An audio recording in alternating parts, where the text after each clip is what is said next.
Slide we will talk about recyclability and self-regulation in nature among the four orders of nature. These are the two basic characteristics of nature which balances the harmony in the nature.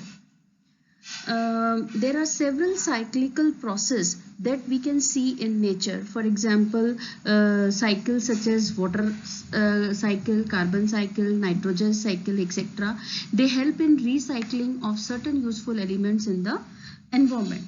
For example, if we take the example of cycle of water, water evaporates, condense and precipitate back into water, thus keeping these materials or the water or the elements of the water self-regulated on the earth.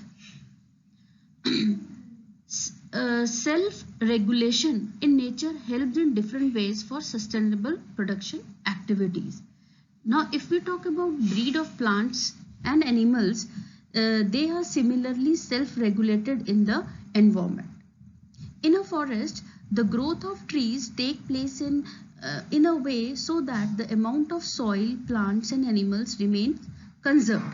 It never happens that number of trees shoot up and there is lack of soil for the other trees to grow.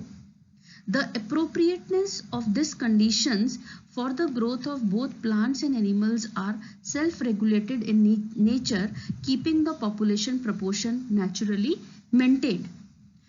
And this phenomena is also been applied to human beings also. But inhuman practices have led to disproportionate numbers of men and women.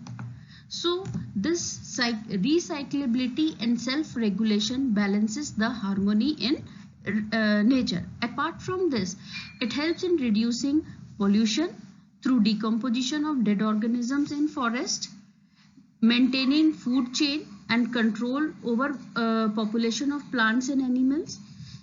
It helps in changing in seasons to promote birth and death of plants and animals.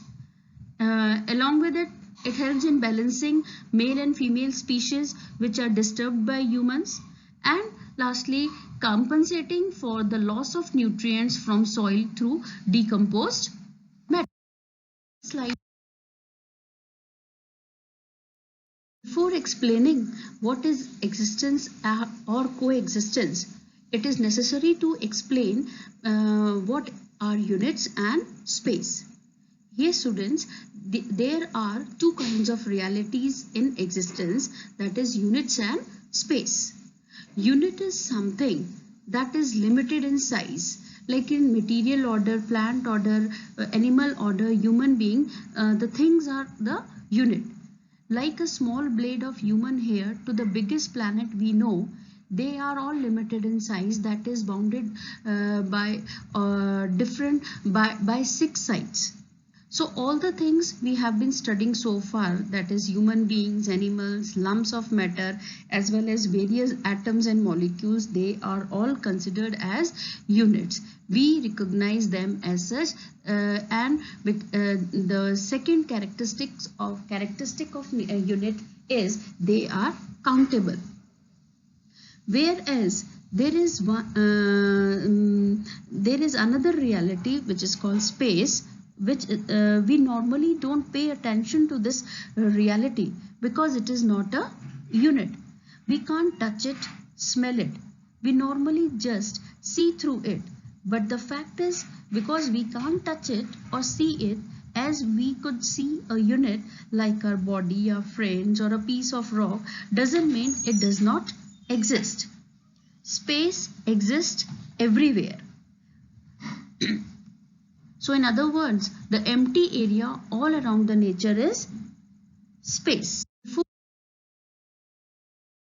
Slide we will talk about mutually interacting units which are present in space, which are submerged in space, and which are all pervading in the space. Existence is nothing but the nature in the space where all units live together, and living together in the harmony is the coexistence. To differentiate between nature and space, there are different characteristics to differentiate them. First is units are limited in size. On the other hand, space has no size. It means that it is empty, it is unlimited in size. So the size ranges from a very small atom to a very big galaxy, and this it means that each and every unit is finite and limited in size. It has boundaries, it is countable, whereas on the other hand, space has no size, it is not bounded from anywhere, and so there is no beginning or the end to space. For example, when we take a book, we know that it starts and finishes. We can calculate the number of pages, we can calculate the length and breadth of the book. But if we consider the space, when we take the space, there is no such thing. There is space between you and me, there is space between book and me, there is space between the book and the environment. So we find the space everywhere, and this is how we can differentiate the space and units on the basis of limitation of size. Next is active, and units are active. They are the active units, while space has no activity. In earlier slides, we have discussed about the activities of the units of each order. Third characteristic is units are energized, means they possess the energy to do the activity, while the space maintains or that energy for the units. Fourth characteristic is units are self-organized, while space is a space where self-organization is available. For this, I will explain you in detail that every unit is an organization. A unit recognizes other units and combines to form a bigger organization. So at every level, we get a self-organization. From atom to cells or the planetary bodies, there is an organization. Even in human being also, everything is organized, and there is a coordination between the different parts of the organs of the body. All are functioning together. So what we need to give input or the required nutrition to assist the body to do the work. It means that units are self-organized, self-coordinated. On the other hand, if we talk about the space, we find that the space is not self-organized. It is the self-organization where the self-I is regulated. That is why we are in pursuit of happiness, which is essentially being in harmony, and this could be done with the space.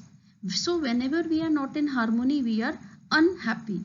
All the units of four orders are self-organized. No one is organizing them from outside, means no one is supplying anything for this organization. This self-organization is available to units being in space. Hence, for space, we say self-organization is available.